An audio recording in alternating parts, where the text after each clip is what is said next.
tribunal que entienda la causa te lo va a poder tomar como una causal grave o como una injuria grave, ¿no?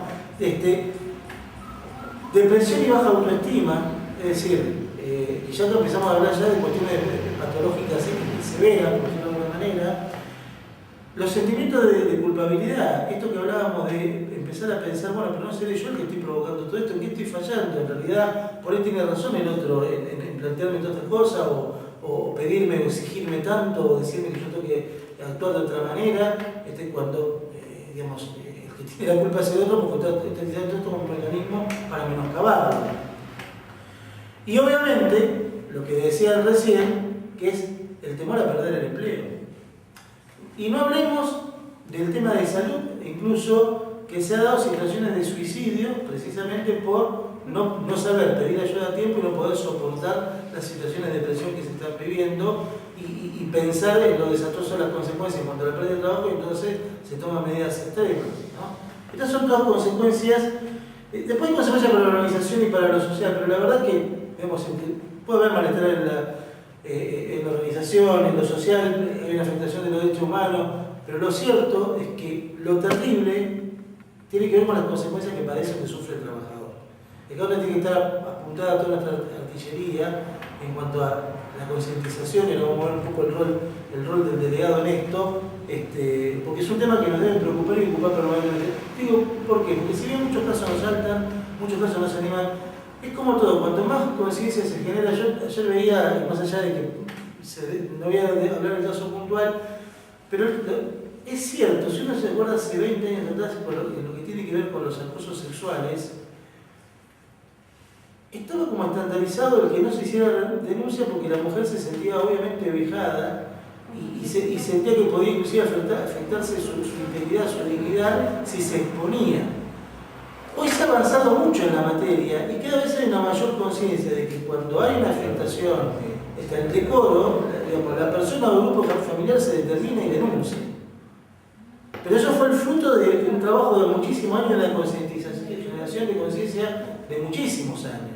Así todo se da, situaciones de temor a hacer la denuncia, o de miedo a exponerse, o de sentirse denigrado, pero sin embargo, hoy esto se ha ido superando paulatinamente. Con el tema de la violencia laboral tiene que pasar lo mismo.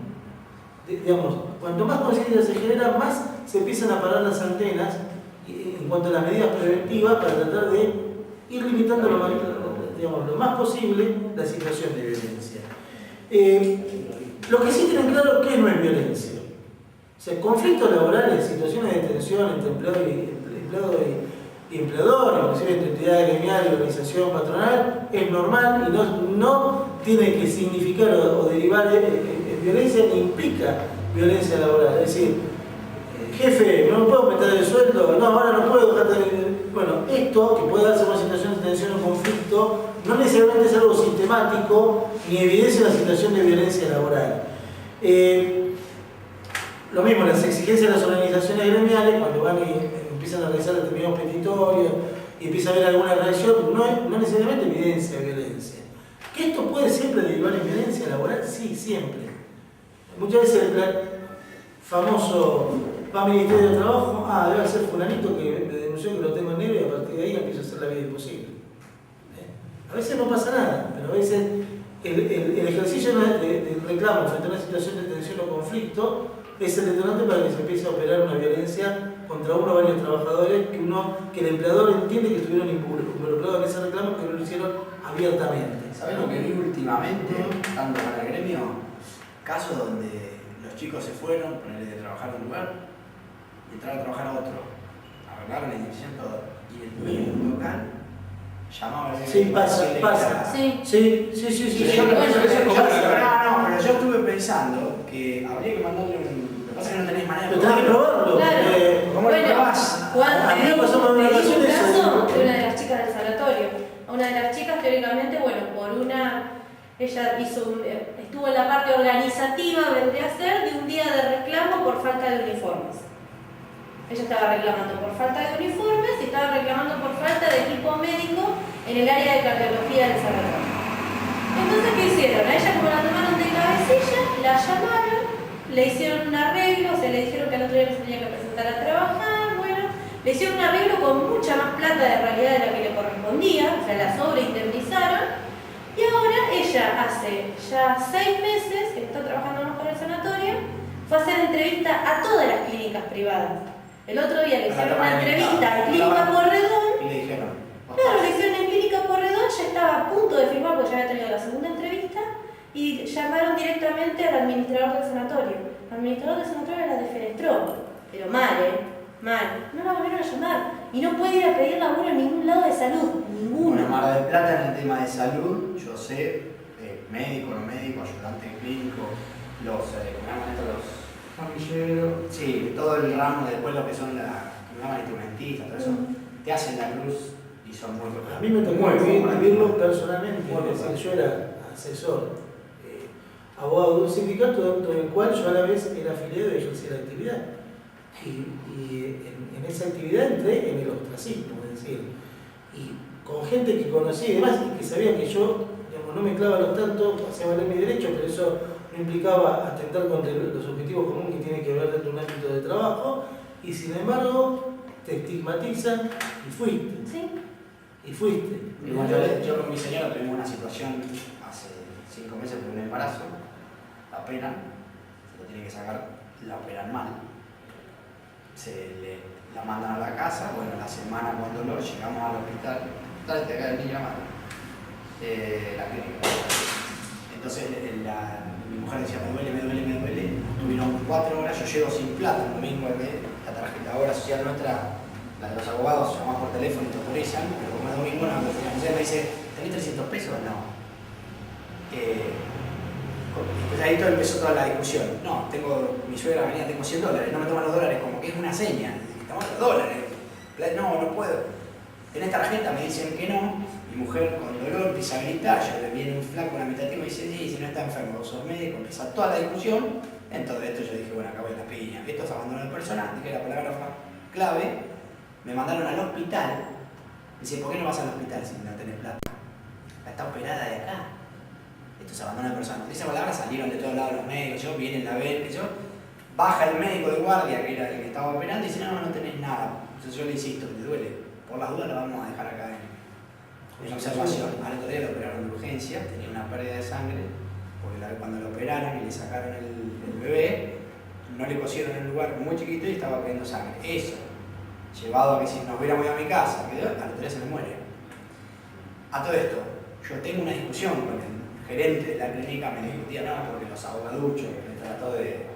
Yo digo, mire, yo no le voy a hacer problemas jurídicos. ¿Saben por qué no le voy a hacer problemas jurídicos? Porque me dijo, si quiere vaya a otro lado, ¿y a dónde? Le voy a decir. Si yo me voy con problemas de acá, no me atienden en ningún lado. Yo sé cómo es esto, le digo. Yo sé que le hago un juicio y se lo gano. ¿Cuánta plata será? ¿De qué me sirve? Mi mujer, yo tengo... Entonces, esta situación que se da laboralmente, posterior a la cuarentena.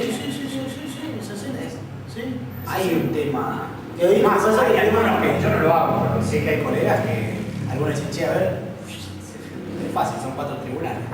Poner el nombre, es conflictivo. Sí. Pero hoy no hay uno que no tenga un conflicto, entonces, ¿sabes qué? No te mata a nadie. Sí. Como también es cierto que, digamos, en general, no hay que hacer, digamos, siempre hay que darle tranquilidad al trabajador porque también nos toca ver lo contrario, mucha gente que hace su reclamo. No pasa nada. ¿Por qué pasa? El tema es también la mala fe de los empleadores y esta mala fe tiene que ver con sus propios incumplimientos que se replican, ¿no? ¿Por qué digo esto? Porque el empleador que es buen empleador, cuando te ve buen trabajador, sabe que si vos le hiciste juicio a otro fue porque el otro fue un mal empleador. Y esto pasa. Sí. Y esto pasa también. Depende también. Digo porque hay gente que, a mí me ha tocado, gente que empezó a trabajar, el empleador sabe que tiene juicio, pero sabe que por ahí trabajó en 5 años tiene un juicio, pero dice que cuando tiene juicio es un tipo que tiene todo en negro, o que no es normal. Pero esto que vos decís se da mucho en los ámbitos corporativos, donde hay un nexo de comunicación corporativo. Entonces, ahí se pasan, porque aparte no lo hacen ni por mail ni por nada por el estilo, teléfono, una llamada de segundo. Ya me serán 10 clínicas, 15 clínicas. Che, ¿cómo es este? No, este es conflictivo, no lo tomes. Entonces, con eso te juegan psicológicamente delante, porque lo hacen, Y todos cuidan el laburo porque sabes, sos enfermero, ¿a dónde voy? Si se cambia de ciudad. Te van pasando esas situaciones y eso es un acoso que Y ahí avanzás. Capaz que la habilidad es como algo que no está visto. Sí. No hay una legislación. Lo que pasa es que pero ¿cómo lo probás? No, tranquilamente vos en eso, yo creo que está bien. Hoy por hoy tenés que ir por la vía del derecho civil y reclamar un daño moral, Sí, pero tenés que probarlo, lo cual es diabólico. Sí. Prueba diabólica es cuando, por más que vos tengas razón, es imposible probarlo. Por eso en algunos sistemas, en estas cuestiones, por ejemplo, mala praxis. Vos tenés que probar que el médico cometió mala praxis. Es una prueba diabólica. ¿Por qué? Porque, obviamente, vos no sos entendido en la materia. Las pericias médicas, sabemos en general, no son pericias que en general salgan contra los médicos. Y vos tenés que demostrar que el que sabe no hizo bien las cosas. El otro lado donde el sistema funciona de otra manera, donde por ejemplo hay seguros baratos de cobertura para accidentes por mala praxis, en realidad es al revés. Es decir, se parte la base, se invierte la carga de la prueba. Partimos la base que el médico tuvo la culpa y después que demuestre su inocencia. ¿Por qué? Porque va a haber una aseguradora que va a estar pagando y en definitiva, acá no se busca quién es el responsable del daño, sino que el dañado tenga una cobertura y sea resarcido. Bueno, acá tenemos estos problemas probatorios, ¿no? Que la tenemos muy clara legalmente, pero al momento de ir a la justicia estamos con un escarbadiente frente a un tanque, más o menos. Después, bueno, no confundir ni estrés laboral, ni síndrome de Burnout, síndrome de la cabeza quemada, ninguno de las dos con situaciones de violencia, porque uno puede tener estrés en el trabajo. Y bueno, el estrés puede significar hasta tener una enfermedad inculpable después, ¿no? Pero esto no es fruto de que te esté persiguiendo el empleador o el capataz, sino es fruto de la tensión que te genera interna, el hecho del volumen de trabajo que tenés, lo que llegás a hacer y ese desfasaje que te mortifica, pero en las mismas condiciones normales de volumen de trabajo que tiene el resto y en condiciones de razonabilidad. Y el tema del bocho quemado, burnout, se da mucho en salud y en docencia. Que hoy se está peleando mucho el tema de que burnout sea una enfermedad profesional. Y en derecho. En derecho también. Lo que pasa es que nosotros, en general, salvo que estemos bajo relación de dependencia en alguna órbita determinada, pero el agente de salud, el docente es el caso paradigmático y cada vez más porque las situaciones a las que se ve expuesto el docente son tremendas, porque el docente se encuentra con situaciones de violencia con relación a los alumnos que la manifiestan abiertamente a los docentes, con situaciones de violencia con respecto a los padres que, lejos de lo que ocurría antes, que es sostener la decisión institucional, porque puede ser para el bien del chico, porque nadie vive toda la vida en una caja de cristal. Si yo te contengo así hasta los 18, en algún momento tenés que salir a laburar, tenés que salir a la vida real, y lo que no te cacheteó antes, te cachetea después, y esto es así, es 2 más 2, y no existe. Pero a veces la forma, quizás, de hacerle sentir al chico que está contenido, que el padre está, cuando no están todo el día en la casa, es defender lo indefendible, y esto ocurre también. Y se ve sometido a estas situaciones de violencia muchas veces a los docentes también. Y a esto se le suma muchas veces la desprotección de la dirigencia institucional de los colegios, que por preservar al alumno, por no tenerlo, por ahí también le saca el cuerpo. Y con todo esto se encuentra un docente, y a esto le sumamos toda una tendencia educativa muy linda que habla de que las nuevas pedagogías, la interacción con el alumno, construir los conocimientos y la práctica, y un inspector que se fija si cumplís con la planificación a rajatabla, si llenaste los papeles y demás. Bueno, esto es un cóctel explosivo. En salud ni hablas, y es 1000 veces más explosivo todavía. Quienes trabajan, cuando hablan de salud no solo los médicos, quienes trabajan en obra social, yo vuelvo al principio. A mí me tocó trabajar, aparte de ser asesor de obras sociales, me tocó trabajar dentro de una obra social, y si vos tenés la camiseta puesta, y yo no consigo ningún trabajo sin camiseta puesta, porque en realidad también lo que te hace digno es sentir que servís de lo que estás haciendo, ¿no?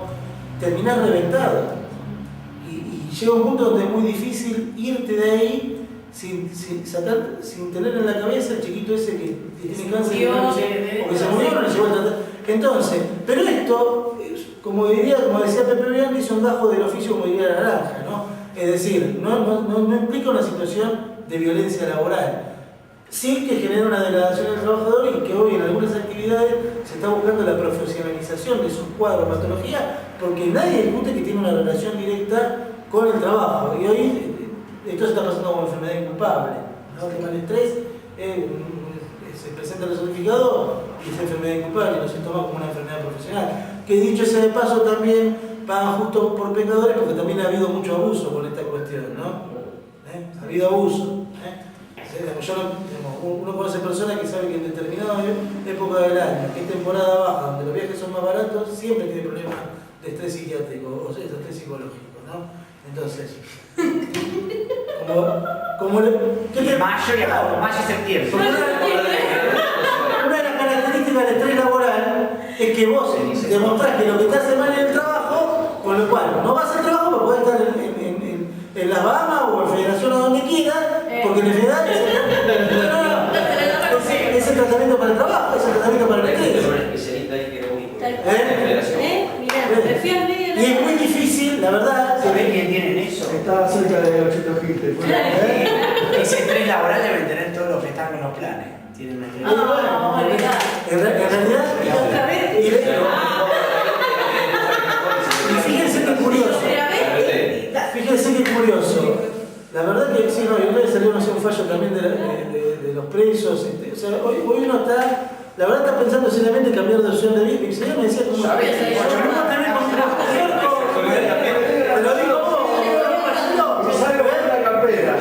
La verdad que si era para subsistir por mi propia cuenta me muero de hambre, pero para subsistir por ahí doy.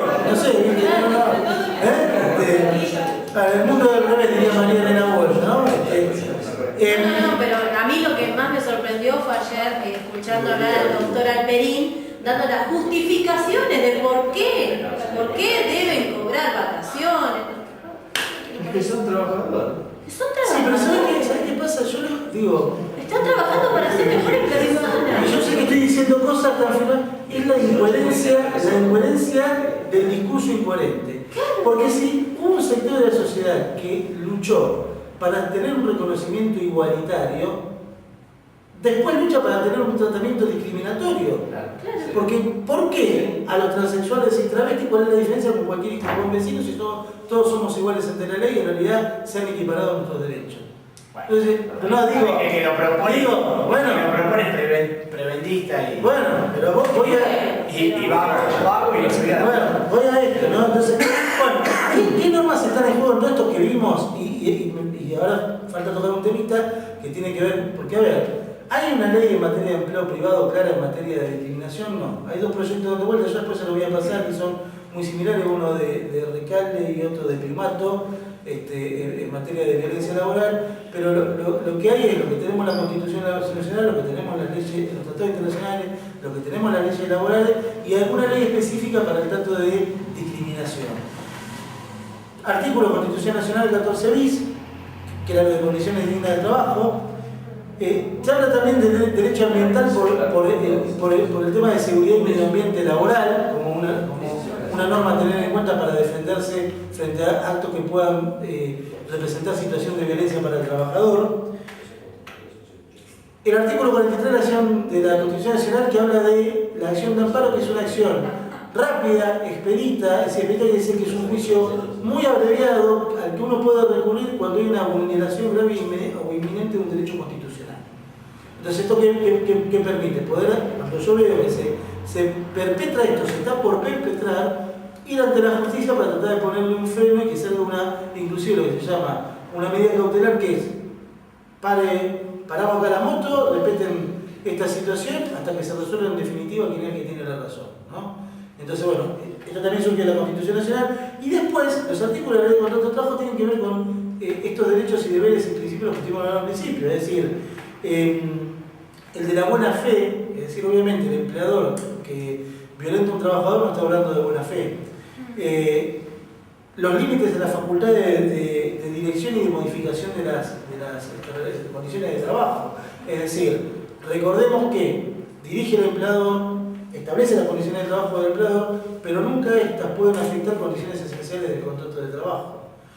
Y ojo, que si afecta condiciones esenciales del contrato de trabajo y el trabajador las acepta, porque en realidad puede ser no hay problema. El problema es cuando el empleador, con un esquema de abuso de poder, utiliza todos estos mecanismos para generar violencia en el trabajador. Es decir, para violentar al trabajador, para desarrollar una actividad persecutoria contra el trabajador. Y muchas veces esto, sumado a la necesidad del trabajador de preservar su puesto de trabajo, termina dinamitándolo. Obviamente, el Ley de Contrato de Trabajo, artículo 87 de la Igualdad de Trato, y el 242, que es el de justa causa, que es porque acá, digamos, ya esto está, la doctrina está totalmente desarrollado y madurado. En la justicia, lo que hablábamos hoy, depende de dónde se está aceptando, pero bueno, digamos, la tendencia es, en condiciones de poder demostrar lo que ocurre y de poder ir generando una gradación de pruebas, considerarte despedido con causa, injuriado, fruto de la violencia laboral. Esto lo establece el 241, que se llama despido indirecto, que es qué es lo que recomienda toda la doctrina, y qué es lo que ha prosperado en general en los fallos que han dado lugar al reclamo del trabajador de una indemnización especial, aparte de la que corresponde, por cuestiones de moving o de acoso, etc., es que primero que siempre haya una previa intimación al empleador para que cese la situación de violencia. En general, lo que yo le digo, a mí me tocó trabajar en algunos casos, sería uno particular de discriminación con una persona que tenía HIV, que desarrollaba, esto lo comenté en su momento, y no se llevó a la justicia y se cesó, se frenó. ¿Por qué? Porque a veces uno, con presentaciones ante el Ministerio de Trabajo, con notas que se presentan diciendo, vos me estás haciendo hacer cosas que no las haces al resto, y esto es porque a partir de esta fecha tomaste conocimiento que yo me pasaba esto, que tengo esta patología, que tengo el HIV, y denuncia ante la Oficina de Antidiscriminación de la Municipalidad. Me parezca mentira, esto produce un efecto muy fuerte al que recibe la denuncia, porque acá vos no vas solo contra una empresa, vas inclusive personalmente con aquel que que está desarrollando las actividades discriminatorias, y ojo, porque deja pegado al principal, es decir, puede ocurrir que haya realizado un acto discriminatorio, no sé, un capataz, un gerente, pero el responsable directo en cuanto a lo laboral y a los reclamos, la empresa. Entonces, todo esto son pequeños pasitos que uno va dando, que no son pruebas directas. Volvemos al principio, a veces no son pruebas directas, pero muchas veces para la justicia 2 más 2 va sumando 4. Y a veces tienen un efecto disuasivo muy fuerte. Cuando ya toma un tal y una denuncia en la Oficina de Antidiscriminación, cuando se trata de una violencia discriminatoria, ¿no? O cuando ya empieza a haber presentaciones y yo empiezo a mandar una carta de documento diciendo me estás haciendo tal cosa, cesá porque si no te voy a hacer una denuncia. Muchas veces esto hace que se frene. Yo he visto casos donde se cesan los actos de violencia. ¿Por qué? Por los miedos o los temores que se generan a los reclamos personales. Porque todo está lindo si paga la empresa, pero si el gerente ve que el reclamo se lo va a comer él también, nadie sabe cómo va a terminar la cosa. Puede ser que salga mal, pero vos, mientras tanto, estás metido en un juicio donde puede ser pato de Vallaneta. Entonces, esto es importante. Las costas no las paga el trabajador. Las costas no las paga el trabajador, pero esto yo siempre se lo digo al trabajador cuando tiene dudas, yo le digo, mirá, vos tenés que tener claro esto. Vos no perdés, a lo sumo no ganás. Con lo cual, ante la duda, nunca dejes de reclamar un derecho si estás en condiciones de hacerlo y si querés hacerlo. ¿Por qué? ¿Por qué te digo que a lo sumo no ganás? Porque podés perder el juicio. Pero si fuera un tema del que vos tenés que pagarle a tu abogado, al abogado de la otra parte, y cargar con todos los gastos del juicio. Pero tratando de hacer un reclamo laboral, si perdés, no le pago un centavo a tu abogado, con lo cual yo como abogado quiero que vos ganes, porque si vos no ganás, yo no gano. Tampoco le pagás un mango a la otra parte, ni pagás tu pericia ni nada. Con lo cual, ante la duda, reclamá, porque no perdés, a lo sumo no ganás. El empleador siempre pierde, porque aún ganando, tiene que pagar los gastos de juicio y las costas de los honorarios de su propio abogado, siempre pierde. ¿Está? ¿Qué me quedaba, digamos, de leyes? La ley 23.592, que es la ley contra la discriminación. Que en realidad la ley, ¿qué es discriminación? Es cuando uno hace diferencia en el trato con relación a una persona respecto a las demás por alguna característica, o cualidad, o calidad. Si bien las leyes dan ejemplos, recuerden siempre esto. Lo que dice la ley sobre qué es discriminación o qué son actos discriminatorios son solo eso, ejemplos. No son taxativos. ¿Qué es taxativo? No es que si se da una cosa distinta a esa que pudiera ser discriminación, pero como está en la ley no es discriminación. No. Puede ser lo que dice la ley y cualquier otro acto que implique hacer diferencia a una persona, a un grupo de personas con relación al resto, obviamente para perjudicar a esa persona o grupo de personas. Entonces la discriminación, ese trato desigualitario, ese trato ofensivo, ese trato denigrante, ese trato exclusivo, puede estar dado por razones de sexo, de nacionalidad, de raza, de religión, de pensamiento político, de participación gremial o cualquier otro que implicara hacer una distinción injusta. ¿Por qué digo injusta? Porque a veces la misma ley hace distinciones y discrimina, a veces inclusive las discriminaciones son positivas de la ley. Yo siempre pongo el ejemplo, las normas de protección a las personas con discapacidad implican una discriminación positiva. ¿Por qué? Porque como están en una situación de mayor vulnerabilidad, fundamentalmente en lo que tiene que ver con la seguridad social y la salud necesitan una mayor protección. Y entonces, no es que yo las aparto para perjudicarlas, sino para darles un mayor beneficio en función de su situación de vulnerabilidad. ¿Dónde estaría la discriminación? Si dentro del segmento de discapacitados, una obra social le da la medicación a todos y te dice no, porque vos sos muy bajito y a los bajitos no le quiero dar la medicación. Eso no es discriminación. Porque la igualdad es igualdad entre los iguales. Y a veces los iguales son distintos grupos. Que, a ver, todos tenemos derecho a la educación, pero yo no puedo entrar a la universidad si no terminé la primaria, la secundaria, perdón. No puedo entrar, por más derecho no puedo decir, no, yo tengo derecho a la educación, me estás discriminando. No, pero hijo, me tenés que dar el certificado de la secundaria para que yo te deje entrar. Sería discriminatorio si yo lo tengo y me dicen, bueno, pero no van a entrar porque los morochos nos gustan los alumnos rubios. Ahí está la discriminación. En el ámbito laboral se da mucho por pensamiento político, se da mucho fundamentalmente por participación gremial y se da mucho por afecciones de salud. Que el tema de la afección de salud tiene que ver, todas las discriminaciones son fruto y producto de profundas ignorancias. Nosotros, a mí me toca capacitar docentes y me ha tocado escuchar a docentes hacer planteos por el tema del HIV que evidencian una profunda ignorancia de lo que es la realidad de un compañero que, bueno, hoy tiene una patología que es crónica, que no hay ningún riesgo, salvo en situaciones muy marcadas y que tiene que ver con una falta de prevención, de que se dé un contagio y que en definitiva es una persona, como podría ser un diabético, una persona con alguna otra patología, con un tratamiento y que comparte el ámbito de trabajo con vos. Sin embargo, aún hoy sigue habiendo resquemor con estas cuestiones, aunque parezca mentira. Y sigue habiendo planteos de plantear, no, pero si un alumno tiene esta problemática, no tendría que estar en el colegio porque puede ser peligroso.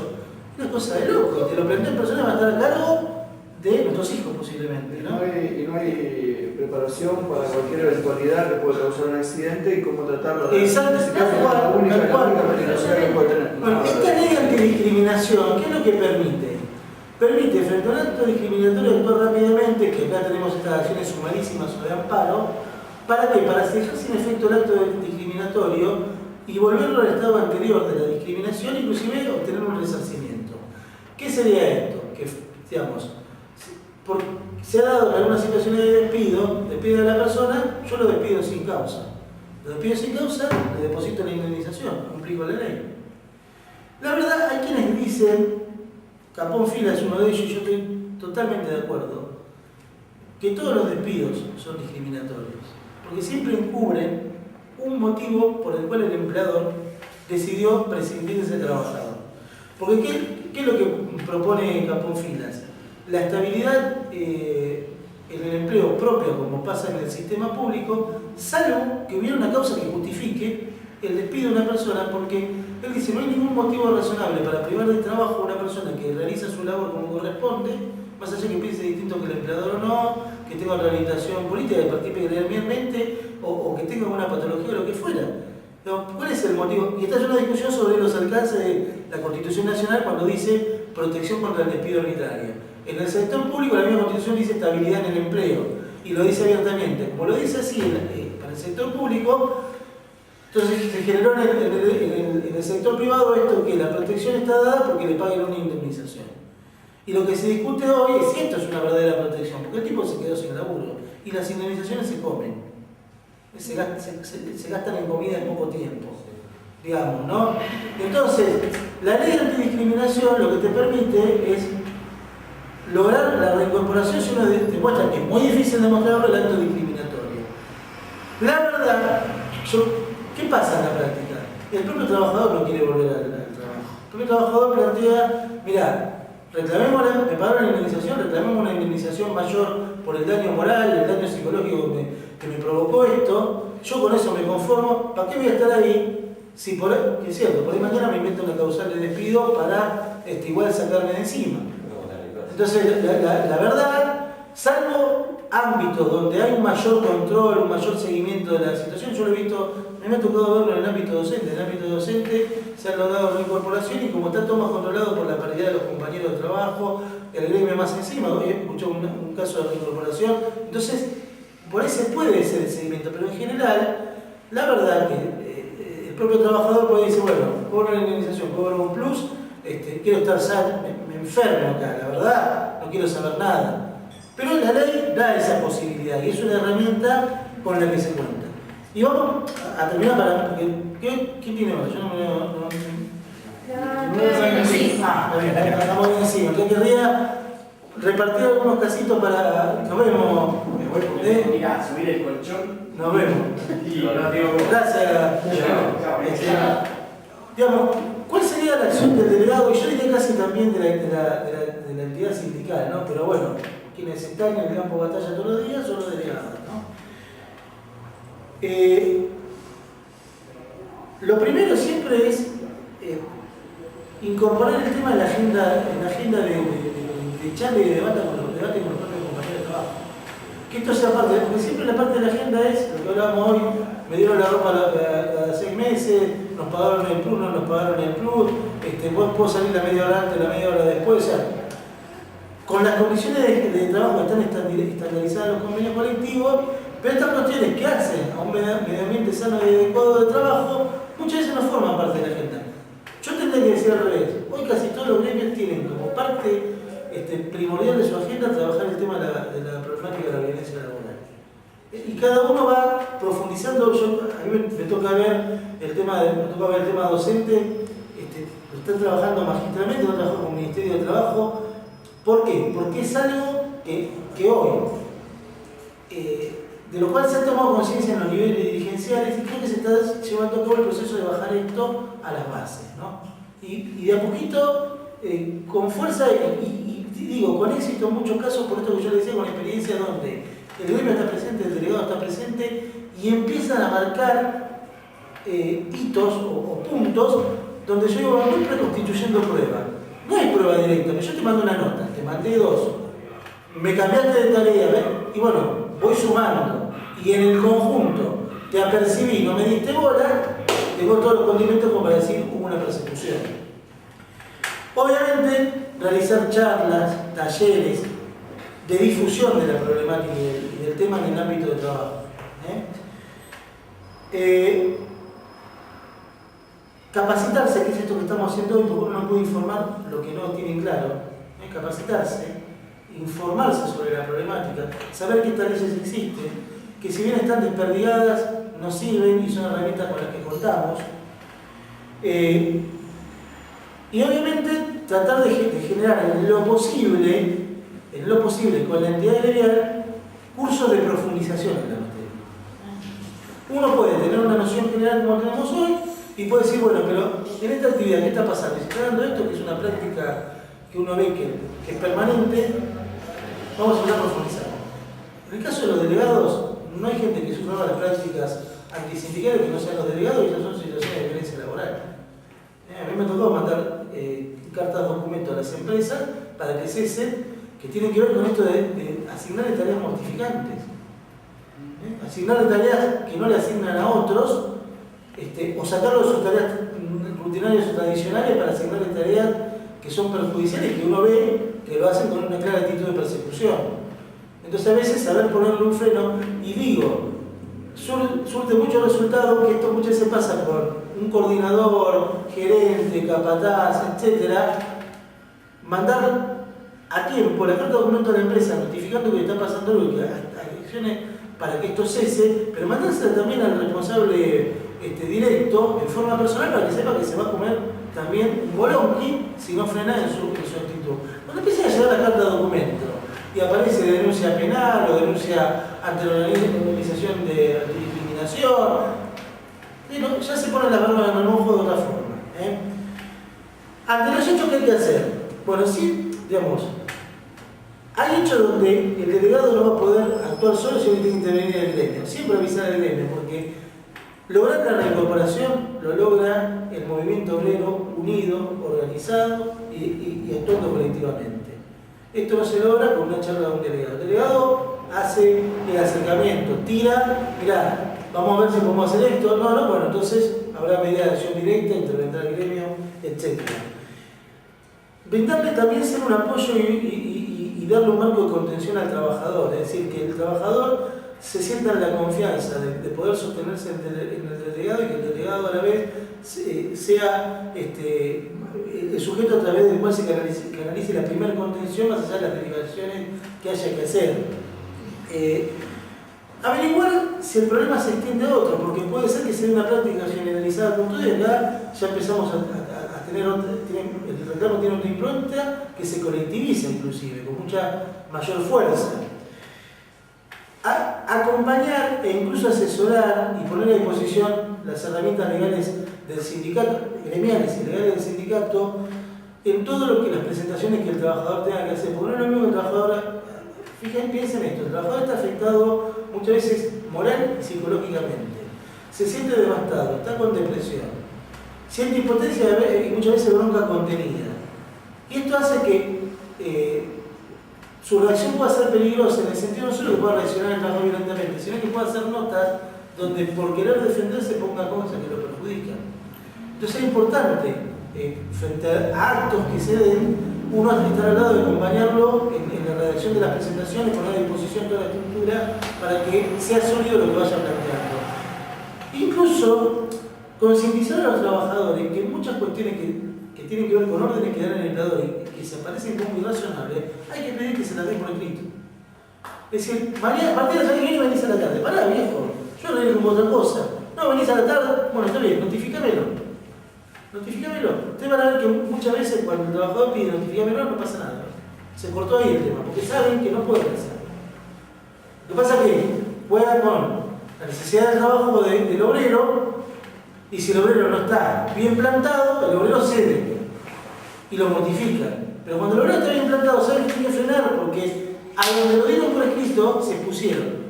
Y la práctica de violencia queda cristalizada en una nota. Y entonces uno tiene la herramienta para decir, no estoy de acuerdo con esto porque estás actuando irrazonablemente, arbitrariamente, etcétera, etcétera. Lo último que yo quería, me gustaría, yo traje 4 casitos, se los voy a dejar, que vean, si pueden ver, vamos a repartir, que se junten de 2 o 3, y lean, vamos a usar 3, porque el último es muy largo. No, uno más, 4 20 poquitos también. No, ustedes lo vamos a 3, porque es muy largo. Que por ahí no van a entender, a ver si allá en el fondo queda. Leanlo, porque estos son casos de la realidad, son juicios que tuvieron no en Mar del Plata. Mar del Plata se está dando lo que decíamos recién, que les cuesta a los tribunales representar esto. Y también a Mauricio Oleda tampoco hay tantos planteos de que se judicialice por el tema de violencia. Léanlo tranquilo y después lo que me gustaría que ustedes lo comenten, lo que entendieron, cuáles son las prácticas de violencia que surgen, qué es lo que planteó el trabajador, qué fue lo que resolvió la justicia. Y con esto terminamos, pues ya me van a matar los que quieren ver el partido. Siga. ¿Sí? Estoy hincha de Boca. Yo soy de Boca también, así que me da. Estoy de Boca, Me resulta. Por mí me da exactamente lo mismo. Como que terminó la clase, una cosa así, y así ya después charlan tranquilos ustedes. Perfecto. Esto lo vamos a leer y lo vamos a compartir ahora finalizando. Y vuelvo a repetir lo que dije al principio. La verdad que inmerecido que me hayan permitido estar acá. Es un honor, un placer. Le agradezco tanto a Luis, a Marcelo y a todos ustedes la posibilidad que me dieron, insisto, de compartir, de interactuar, de dialogar. No me siento, la verdad, no me siento un conocedor mayor que ustedes, porque ustedes tienen una práctica que yo no tengo, que es la cotidianidad de estar con los trabajadores frente a sus problemas. Con lo cual, bueno, yo les agradezco infinitamente esta posibilidad y desde ya cuenten conmigo para lo que necesiten.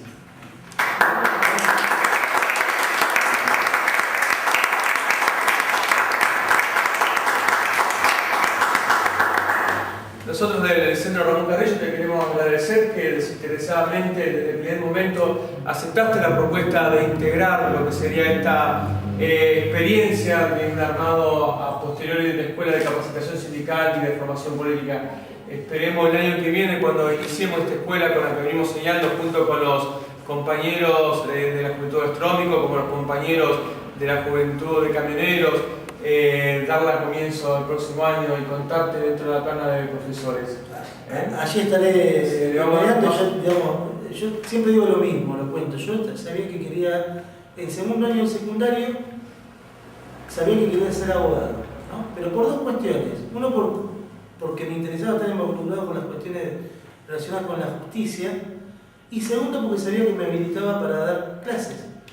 Porque a mí me tocó, y esto, digamos, lo digo sin ningún pudor, yo he trabajado en la formación de jóvenes desde que yo tengo 14, 15 años, en grupos parroquiales dentro de la Acción Católica, que es una institución eclesial que me tocó dirigir a nivel diocesano inclusive, y me ha tocado trabajar la formación en valores. Ni siquiera hablo de religión, nos tocaba sentarnos y ver la problemática de la droga, la problemática del desempleo, la problemática de las desuniones familiares, y bueno, y ver cómo de esas problemáticas podíamos aportar nuestro grano de arena para atacarlas y tratar de prevenirlas o resolverlas, o por lo menos mitigar los dolores que surgían de las problemáticas. Entonces yo sabía esto desde el principio, con lo cual, para mí, digamos, la verdad, a veces no puedo más, porque no me da el cuero, no me da el tiempo. Si pudiera mi vida hacer esto, haría que sea esto mi vida, ¿no? Así que muchas gracias a ustedes. El año que viene va a ser parte de tu vida, entonces la escuela, lo de la capacitación, lo de la formación de los delegados con mayor conocimiento en tanto su derecho, y con la idea del año que viene agregarle dos temas más, que sería oratoria, que creo que es un tema indispensable para los compañeros que sepan expresarse, decir lo que ven para que no vuelva a suceder, y también lo que sería el delegado ecológico, que los compañeros que trabajen en empresas o fábricas que pueden contaminar el medio ambiente, ya sea en forma sonora, en forma atmosférica o en agua, prevengan esta situación, porque en la medida que se produce todos lo vamos a encontrar afectados, y como sabemos que acá hay muchas empresas que no son controladas. Entonces vamos a tratar de que se formen y se capaciten a nuestros compañeros trabajadores para que esto no suceda. Y voy a invitar acá a nuestro compañero Marcelo Viejo, que es el secretario político, para ya dando terminado este curso, nos dijera algunas palabras. Lo que sí quiero agregar es que la semana que viene se va a hacer el acto de cierre, se va a hacer en Camioneros. Bueno, compañeros, un segundo nada más, porque le damos el cierre al ciclo en el aula, digamos. Ya, como dice el visito, vamos a tener la semana que viene, si Dios quiere, el gran acto. Pero yo quiero agradecerles a todos de todo corazón y a nuestros profesores, en la persona de Fernando Navarra, que es, ustedes ven que han dado el corazón. Todos los compañeros han tenido ese gesto de grandeza de venir para capacitarlo apasionadamente como hace Fernando, aparte de ser una extraordinaria persona y un gran compañero. Nosotros nos llena de orgullo y qué bueno que todo haya sido depositado este conocimiento que los tiene. Todos los profesores que hemos tenido este año, esta semillita que se sembró, llévense el mérito, muchachos gastronómicos y camioneros, que han sido el empuje para este proyecto. Es todo ganancia, muchachos, y que Dios nos ayude para que el año que viene sí darle la institucionalización. Ustedes saben que ha costado mucho, pero se ha alcanzado, pasito a pasito. Y quiero para el final agradecerle a Luisito, que también es el motor de todo esto, que se lanzó un día a soñar grandes sueños y que lo hemos podido acompañar y trabajar en equipo, que es lo más importante, sin divisiones, sin celos, sin vedetismo, sin tonterías, sino construyendo en beneficio de todos, porque acá ganamos todos como debe ser. Y Y creo que si hacemos un análisis personal, cada uno en casa y grupar lo mismo, no somos los mismos cuando se inició el curso. Hemos recibido cosas buenas. Así que yo creo que nos tenemos que dar un aplauso a todos porque lo hemos logrado juntos.